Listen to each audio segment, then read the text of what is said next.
बरखा की सास बिमला जितनी खड़ूस सास थी उतनी ही अच्छी माँ थी। यानी कि अपनी बहू से तो वो हमेशा चिढ़ी सी रहती थी, पर अपनी बेटी पर बहुत प्यार लुटाती थी। हाँ पूनम बिटिया, कैसी है? और बनारस में गर्मी पड़ रही होगी, यहाँ दिल्ली में तो बहुत ही गर्मी है। अच्छा, कब से छुट्टियां शुरू है बच्चों की? एक काम कर, इस बार 1 महीने के लिए रहने आ जा, कब से तेरा आना नहीं हुआ। हाँ और क्या। अच्छा ठीक है, चल रखती हूँ। माँ जी, वो मम्मी का फोन आया था, कुछ दिनों के लिए छुट्टियों में रहने के लिए बुला रही हैं। वो भाभी भी अपने मायके गई हुई है, तो मम्मी घर पर अकेली है, तो उन्होंने कहा कि मैं और बच्चे चले जाएंगे तो उनका मन लग जाएगा। बस छुट्टियां शुरू हुई नहीं कि तूने मायके जाने का राग अलापना शुरू कर दिया।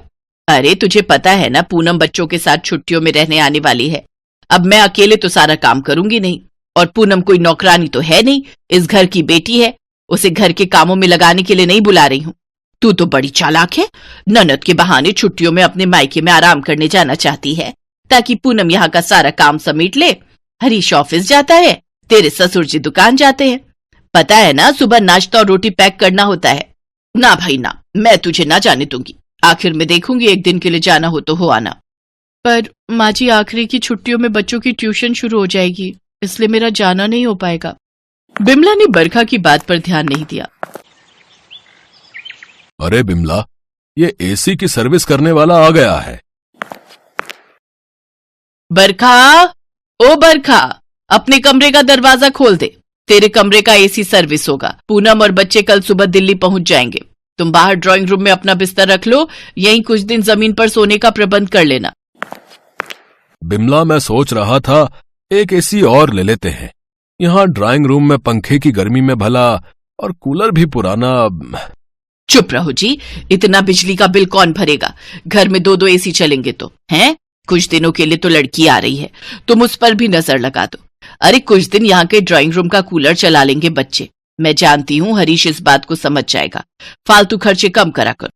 अगले दिन पूनम बच्चों के साथ रहने आ जाती है। पूनम के बच्चे बहुत ही शरारती थे। मम्मी, निधि ने मेरी गुड़िया तोड़ दी। कोई बात नहीं बेटा, निधि भी तो तुम्हारी छोटी बहन है ना, गलती से टूट गई होगी, मैं तुम्हें और खरीद दूंगी। मामी, मुझे मैंगो शेक पीना है। मामी, मुझे भी मैंगो शेक। मम्मी, मुझे भी मैंगो शेक पीना है। मम्मी, मुझे मैंगो खाना है, मुझे शेक नहीं पीना। मामी, मुझे मैंगो शेक रहने दो, मुझे भी मैंगो दे दो, मुझे भी मैंगो ही खाना है। माँ जी, बच्चे मैंगो खाने के लिए कह रहे हैं, एक ही रखा है, मैं सोच रही थी बाबूजी को फोन कर दूं, दुकान से आते हुए वो आम लेते आएंगे।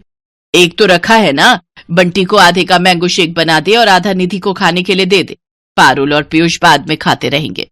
बरखा बेचारी क्या करती, उसने अपने बच्चों का मन मार कर ननद के बच्चों को मैंगो आधा आधा बांट दिया, बंटी को मैंगो शेक बनाकर दिया और निधि को खाने के लिए दिया। इस पर पीयूष और पारुल का मन खराब हो गया।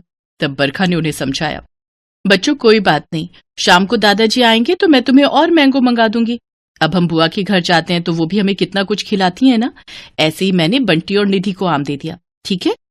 अरे भाभी, जरा कमरे का एसी खोल दो, बहुत गर्मी हो रही है। माँ आओ ना, तुम्हारी गोपी बहू वाला साथ निभाना साथिया सीरियल लगा दिया है। अरे भाभी, 1 गिलास ठंडा शरबत बना दो, बहुत मन कर रहा है। और वो पापा जी सुबह तरबूज लाए थे, वो भी काट कर फ्रिज में रख देना, मैं थोड़ी देर में खा लूंगी। अच्छा माँ, मैं सोच रही थी रात को भरवा टिंडे बनवा लो और साथ में सूखे करेले। और भाभी, आलू प्याज डाल देना करेले में, बच्चे आलू छांट छांट कर शौक से खा लेते हैं। अरे तू चिंता मत कर, आलू थोड़े ज्यादा डलवा दूंगी। बरखा सुन लिया ना, जा फटाफट रात के खाने की तैयारी कर ले और पूनम के लिए शरबत बना ला। भरी गर्मियों के दिन सारा दिन बरखा घर के कामों में लगी रहती थी और उसकी ननद और सास पूरा दिन एसी में बैठकर गप्पे मारती थी। आधी छुट्टियां बीत चुकी थी। बरखा, तुम कहो तो मैं एसी ड्राइंग रूम में लगवा देता हूँ, तुम्हें और बच्चों को बहुत परेशानी हो रही होगी, यहाँ बहुत गर्मी है, कूलर की हवा बहुत गर्म है, कूलर भी तो पुराना हो गया है। अरे नहीं जी, पहले भी तुम्हारी सैलरी से इतना खर्चा हो जाता है घर का, अब उधार पर रहने दो, थोड़े दिनों की तो बात है। ननद जी चली जाएंगी तो कमरे में हमारे लिए लगा हुआ है एसी, अगले साल देख लेंगे, तुम्हारा हाथ भी थोड़ा खुला हो जाएगा। ठीक है, जैसी तुम्हारी मर्जी। अगले कुछ दिनों में बरखा गर्मी में सारा दिन काम करती रही। बरखा की ननद पूनम बिल्कुल भी हेल्प नहीं करती थी, बस खाना तैयार तो खाने बैठ गए। मजाल है कि पूनम ने 1 गिलास उठाकर रसोई में भी रखा हो, बरखा पूरा दिन थक जाती थी, ऊपर से गर्मी। एक रात कूलर खराब हो गया और बरखा और हरीश को बच्चों के साथ गर्मी में सोना पड़ा। बरखा पूरे दिन की थकी हुई थी। उस रात वो गर्मी में सो नहीं पाई और अगले दिन बरखा सबके लिए नाश्ता लेकर जा रही थी। अचानक ही वो चक्कर खाकर जमीन पर गिर पड़ी। माँ पापा जल्दी आओ, देखो बरखा चक्कर खाकर बेहोश हो गई है। अरे बिमला, तुझे आवाज आ रही है या नहीं? जल्दी आ। माँ, लगता है पापा आवाज लगा रहे हैं, जरा कमरे का दरवाजा खोलो। कमरे के दरवाजे बंद करके बैठी हुई हो, कुछ सुनाई नहीं दे रहा तुम्हें? अरे बरखा बेहोश हो गई है। क्या? बहू बेहोश हो गई? भाभी बेहोश हो गई? सब लोग घबरा जाते हैं। हरीश डॉक्टर को फोन करके घर बुलाता है। थकान और नींद पूरी न होने के कारण इनको चक्कर आए थे। आगे से ध्यान रखिएगा इन सब बातों का, नहीं तो यह खतरनाक हो सकता है। अपने शरीर से उतना ही काम लीजिए जितना आपका शरीर बर्दाश्त करता है, और रात में नींद भी अच्छी लेनी है। कम से कम 7 से 8 घंटे की नींद बहुत जरूरी है। खूब पानी पीना है, जूस, फ्रूट्स और हेल्दी डाइट बहुत जरूरी है। ज्यादा गर्मी में धूप में नहीं घूमना है। थोड़े दिन आपको रेस्ट करना पड़ेगा। डॉक्टर की बातें सुनकर विमला और पूनम का बहुत मन खराब होता है। दोनों को अपनी गलती का एहसास होता है कि उन्होंने सचमुच बरखा के साथ बहुत गलत किया। हरीश, अभी एक नया एसी लेकर आ और ड्राइंग रूम में लगवा। रात को मेरी बहू बरखा एसी में सोएगी ताकि उसे अच्छी नींद आ सके। माँ, क्यों ना एक काम करते हैं, भाभी को कुछ दिनों के लिए उनके मायके भेज देते हैं। थोड़े दिन अपनी मम्मी के पास रहेंगी तो इनका मन भी खुश हो जाएगा। और भाभी तो कह रही थी कि उनकी मम्मी अकेली है, इनके जाने से उनका भी मन लगेगा और भाभी को थोड़ा चेंज मिल जाएगा। हाँ, ये ठीक रहेगा। बहू, तुम कल ही अपनी मम्मी के घर चले जाओ और थोड़े दिनों वहां आराम से रहो। यहाँ पर मैं और पूनम सब संभाल लेंगे। अपनी सास और ननद का इतना मिलनसार व्यवहार देखकर बरखा की आंखों में खुशी के आंसू आ जाते हैं। अगले दिन वो बच्चों के साथ कुछ दिनों के लिए अपनी मम्मी के घर रहने के लिए चली जाती है। हरीश बरखा को छोड़कर वापस लौट आता है और पीछे से बिमला और पूनम सारे घर को संभाल लेते हैं। बिमला को एहसास हो गया था कि बहू और बेटी में फर्क करना कितना गलत था। जब पूनम अपने घर रहने आ सकती है तो बरखा भी तो अपनी माँ के घर रहने जा सकती है ना। साल में एक बार गर्मियों की छुट्टियां आती हैं, जब बेटियां अपने मायके में आराम से रहती हैं। बरखा को देखकर उसकी माँ की खुशी का ठिकाना नहीं था। इतने दिनों बाद वो अपनी बेटी से जो मिली थी। बच्चे भी अपनी नानी के घर जाकर बहुत खुश थे। उस दिन के बाद बिमला ने अपनी बहू और बेटी में फर्क करना छोड़ दिया।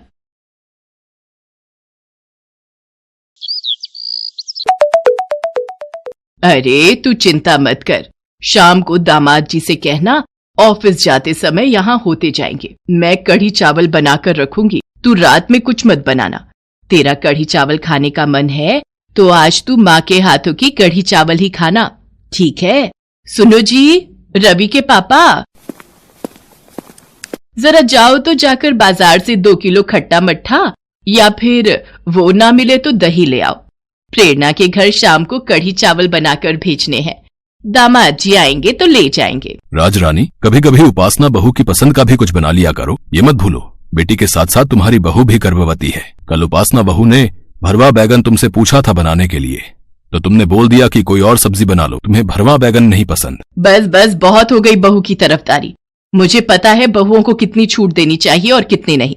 ज्यादा सिर पर चढ़ाऊंगी ना तो मेरे लिए ही गलत होगा। अब जाओ और जाकर जो कहा है वो ले आओ।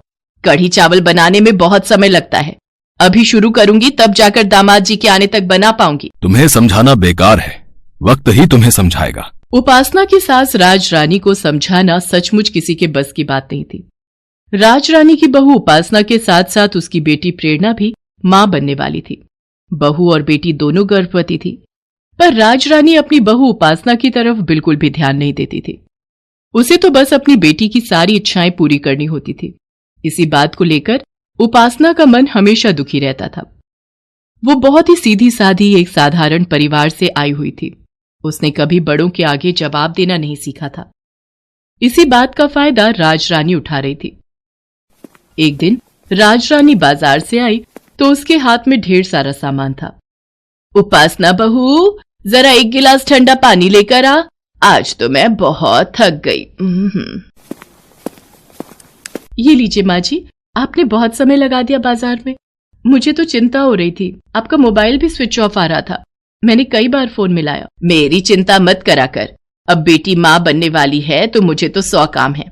अभी जच्चा के लिए सामान लाई हूँ, फिर बच्चा हो जाएगा तब उसके लिए नामकरण का ढेरों सामान लाना पड़ेगा।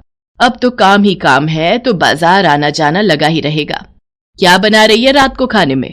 एक काम कर, फ्रिज में भिंडी रखी है, वही बना ले। माँ जी, मैंने तो मटर पनीर की सब्जी और सूखी अरबी बनाई है। वो आज सूखी अरबी खाने का मन हो रहा था तो सब्जी वाले से ले ली थी। किसने कहा था दो दो सब्जियां बनाने के लिए? कितनी महंगाई है, खाली भिंडी से काम नहीं चलता जो अलग अलग सब्जियां बनाई जा रही है। तेरे तो जीभ के चटकारे ही पूरे नहीं होते।